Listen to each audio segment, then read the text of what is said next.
Disney Pixar Soul.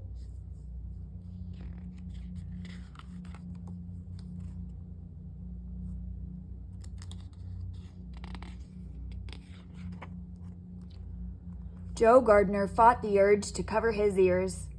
His middle school band students were playing a basic jazz number, but they couldn't keep up, keep time, or keep still.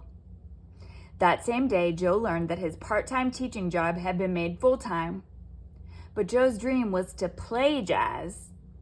He believed it was what he was born to do, his true purpose.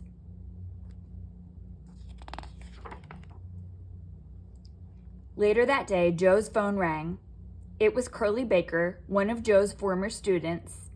He told Joe that he was the new drummer for the Dorothea Williams Quartet. Wow, I would die a happy man if I could perform with Dorothea Williams. What Curly said next made Joe's heart beat faster. Well, this could be your lucky day. Joe hurried to the legendary jazz club, the Half Note, to audition with the quartet.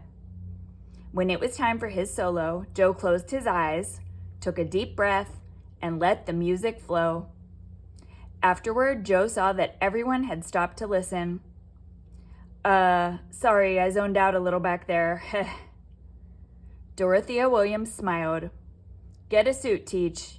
A good suit. Back here tonight. First show's at 9. Sound check's at 7. We'll see how you do.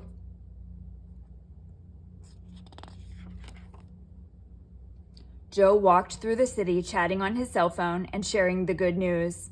You're never gonna believe what just happened. I did it. I got the gig.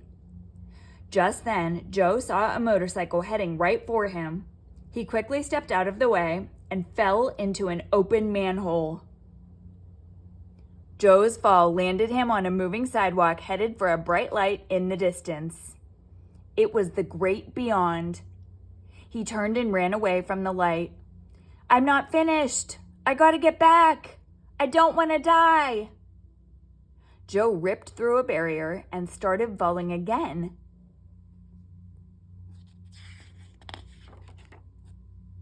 This time, Joe landed in a beautiful, bright meadow. A counselor named Jerry appeared and welcomed Joe to the U seminar, where new souls prepared for life on Earth. Jerry thought Joe was a lost mentor, a soul who had lived an amazing and inspiring life.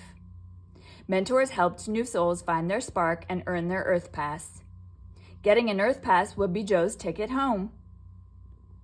Meanwhile, high above the moving sidewalk, the U seminar's accountant named Terry counted the souls as they passed by. Suddenly, she stopped. There's a soul missing. The count's off.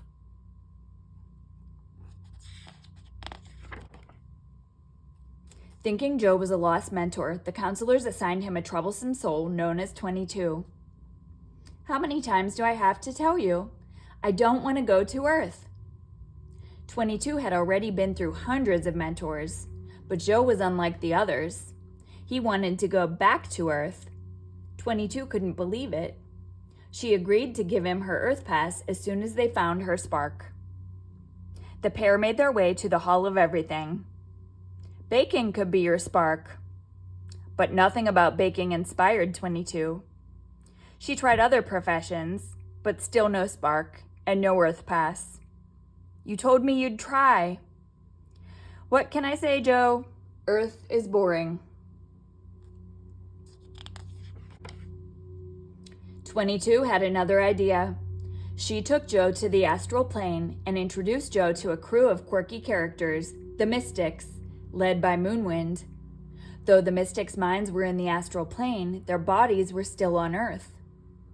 The Mystics, in the habit of helping lost souls, helped Joe open a portal to Earth. Joe closed his eyes, focusing on his body on Earth. When he opened them again, Joe could see himself lying in a hospital bed, a therapy cat curled in his lap. Joe was ready to jump through, but Moonwind was worried. No, Joe! Don't rush this! It's not the right time! Joe jumped anyway, accidentally knocking 22 into the portal with him. Ah! A moment later, Joe cautiously opened his eyes. The good news was that he was in a body. The bad news? He was in the wrong body. No, no, no, no, no, no! I'm in the cat? Wait a minute. If I'm in here, then who? Joe looked at his body. 22 was in there, and she was horrified. I'm in a body! No! Joe did his best to stay calm. This was all Moonwind's fault, he decided. Okay, gotta find Moonwind. He can fix this. After escaping the hospital, Joe and 22 ended up on the streets of New York. 22 was rattled by the hustle and bustle of the city streets. She sat Joe's body down and swore she'd never move again.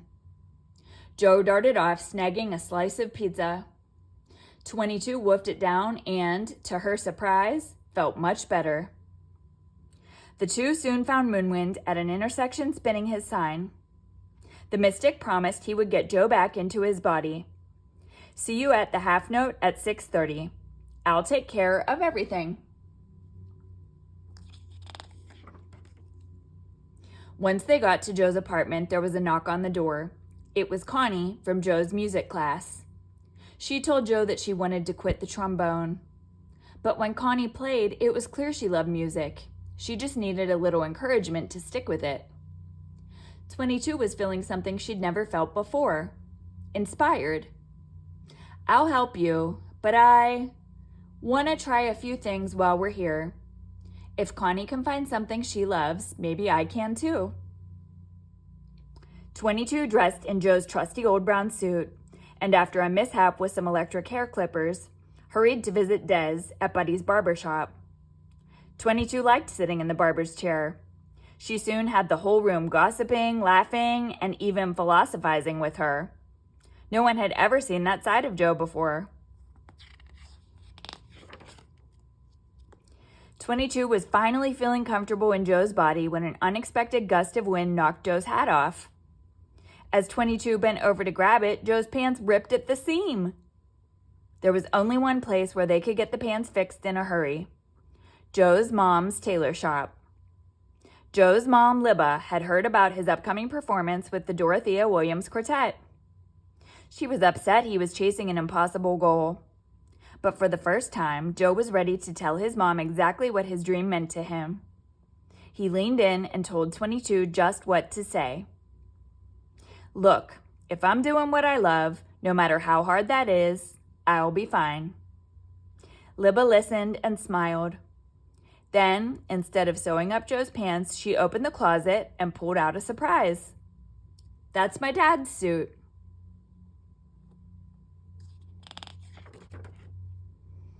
As Joe and 22 waited for Moonwind outside the half note, 22 watched a maple seed slowly spin to the ground.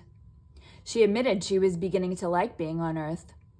Maybe she hadn't found her spark in the Hall of Everything because her spark was walking or skywatching. Joe disagreed. Those couldn't be her spark. They weren't a real purpose. She would just have to try again when she got back to the U seminar.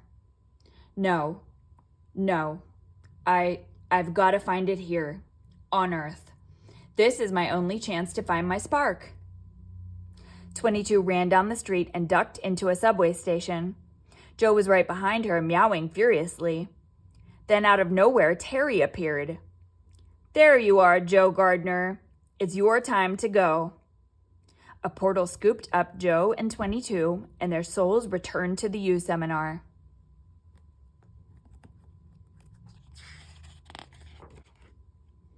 Joe was upset. He'd been moments away from finally playing with Dorothea Williams. Suddenly, the counselors were congratulating 22. She had earned her Earth Pass. But the young soul still had no idea what her spark was. 22 handed Joe the Earth Pass. It filled in because I was in your body, being you. It's your spark that changed it, not mine. 22 slipped away, leaving Joe alone at the portal's edge. Curious, Joe asked one of the counselors what 22's purpose was, what had finally completed her Earth Pass. The counselor just laughed. They didn't assign purposes to souls. Joe refused to believe the counselor. After all, music was his purpose. It's what he was meant to do. Joe took the earth pass and jumped into the portal.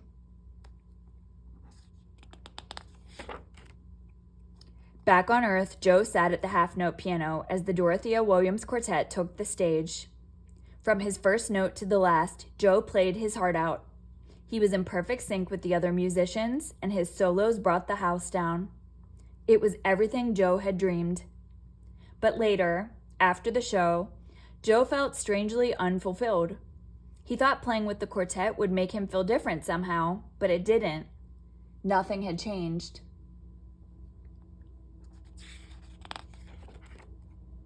Back at his apartment, Joe sat at his piano. He noticed his pocket was filled with items 22 had gathered during her day on Earth. He dumped the objects next to the piano and began to play. As he pressed the keys, he considered the items. They looked so small and ordinary, but they were reminders of the little things that 22 loved about life. As Joe played more intently, he closed his eyes, his focus grew, and he entered the zone. Then, when he opened his eyes, he was back on the astral plane. Moonwind was waiting for Joe. Something was wrong. 22 wasn't herself. She had become a lost soul, angry and destructive. The enraged soul rampaged through the U seminar. No one could stop her. No, wait, 22, I was wrong. Joe apologized, promising 22 she was ready for Earth. But 22 couldn't hear him. In a last, desperate attempt, Joe reached out and placed a maple seed in 22's hand, a reminder of her love for Earth. Finally, 22 began to calm. Joe gave 22 back her Earth pass and walked her to the edge of the Earth portal. But we never found out what filled in my last box. Joe smiled. It doesn't matter. It's what you do with it that counts. He promised to stay with 22 as long as he could. Relax. I've done this before. Ready? 22 and Joe leapt into the portal, and 22's Earth pass began to glow. He smiled reassuringly as she let go of his hand and Joe returned once more to the great beyond.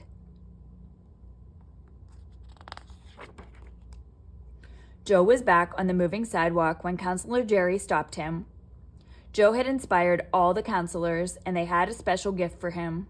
An Earth portal materialized beside the sidewalk. And so, Joe took one more fateful step, unsure of what lay ahead, but prepared to appreciate each and every moment of his wonderful life.